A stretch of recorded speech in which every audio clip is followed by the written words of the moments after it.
bountiful harvest of the summer is going to be converted into a flavorful base gravy using garlic and green chilies, onion, whole spices, powdered spices, and plump, juicy tomatoes together with some salt. I'm then going to puree it and I'm going to bottle it and bag it for use later on. Throughout the year, I'm going to be turning these into stunning, quick, and tasty dishes. The possibilities are endless.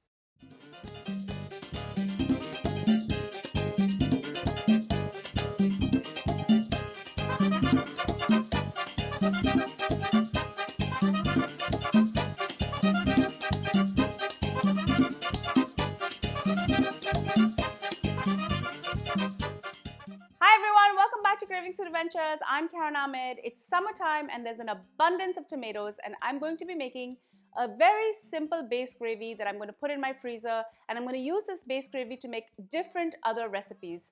Before I go any further with this recipe, make sure you subscribe to my channel and make sure to ring that bell so you're notified every time I upload a new video. Now, let's get cooking. To start off with this gravy, I'm going to start heating up a cup of oil.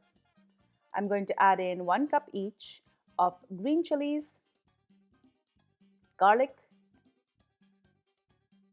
and ginger. I've cut everything into a medium size so it's easy to saute. I'm going to keep stirring this at intervals, and I'm just going to allow the garlic and ginger to caramelize a little bit. Next, I'm going to add in 8 cups of diced onion. This is a lot of onion, but remember, we're making a big batch to freeze for later. The onion will take some time to caramelize. Mine has been going for about 10 to 15 minutes.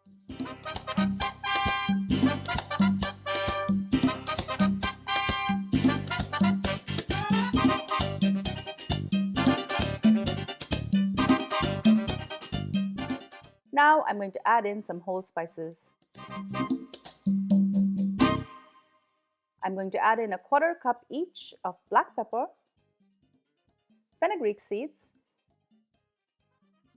and cumin and coriander seeds. I'm going to give these whole spices a chance to release their flavor and aroma. Now I'm going to add 1 tablespoon each of red chili powder and turmeric. Mix this in and then add in 10 cups of diced tomatoes. I'm now going to add salt to taste, and I'm going to give this a good mix. Put a lid on and stir frequently, adding a little bit of water in between so it doesn't burn.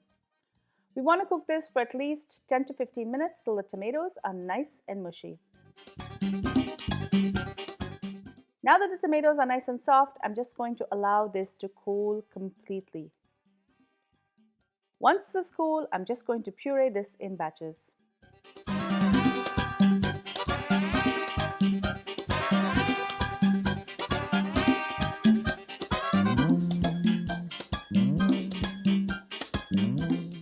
For consumption within the week, I will bottle it and store it in my fridge.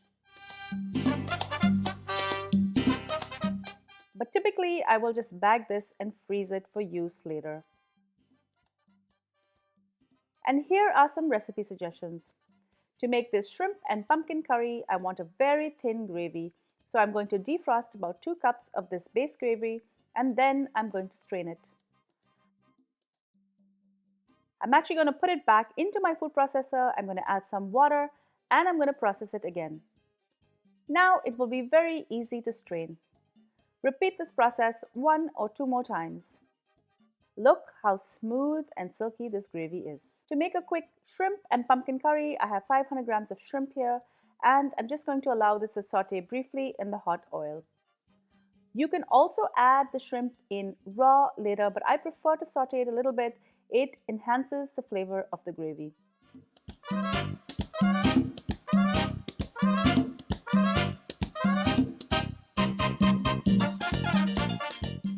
I don't want to overcook the shrimp, so I'm quickly going to add in 1 cup of white pumpkin cubes.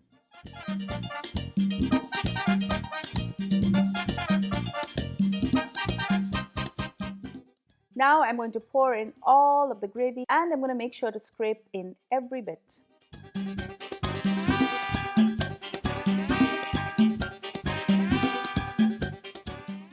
sourness, I'm adding some kokum petals.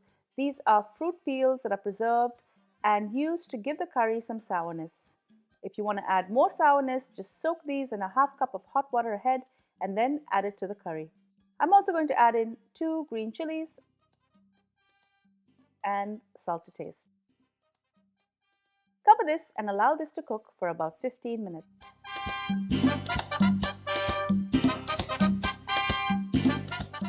To make the egg curry, I'm going to saute half a cup of sliced onions and 2 tablespoons of green chili. This is optional, I just wanted some additional texture.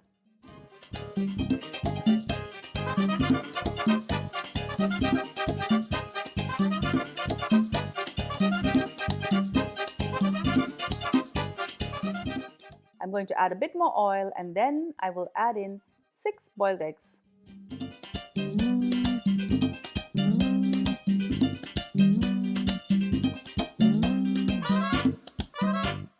Just saute this lightly.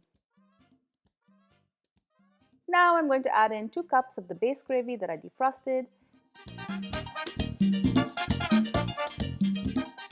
as well as 200 ml of coconut milk. Add salt to taste. I'm going to cover this and I'm just going to let the gravy boil for about 10 minutes.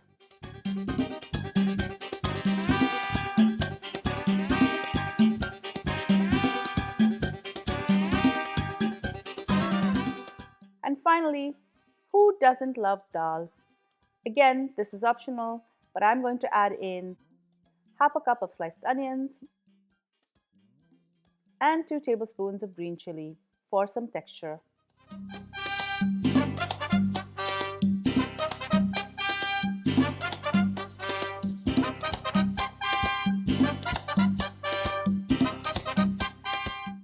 I'm also going to add in half a cup of tomatoes. Again, this is optional.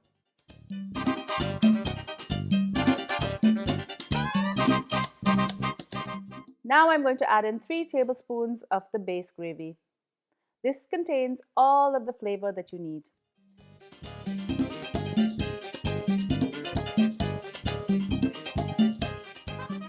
Add 1 cup of masoor dal. You can also make this dal with chana or tur as well.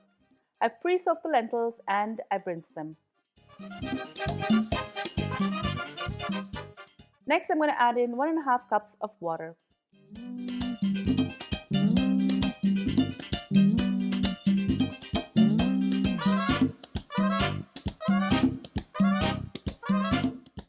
Add salt to taste, and I'm adding in 1 cup of thinly sliced water spinach.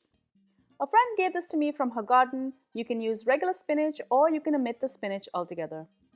I'm going to turn on my pressure cooker and I'm going to cook this for 20 minutes.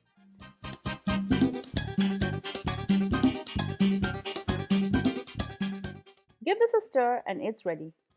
These recipes are simply suggestions. You can make a variety of dishes once you have this base gravy ready.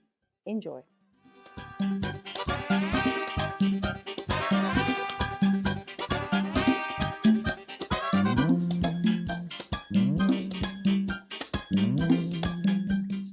Thank you so much for joining me on Cravings Food Adventures. I really hope you enjoyed this delicious recipe. It is a base gravy that you can use for so many other types of recipes. Make sure you subscribe to my channel, guys. If you love my videos, give it a thumbs up and do leave me a comment below so I know what kind of videos you're looking for. Also, share my videos with your family and friends so they're notified as well. Until I see you next time, do take care. Bye.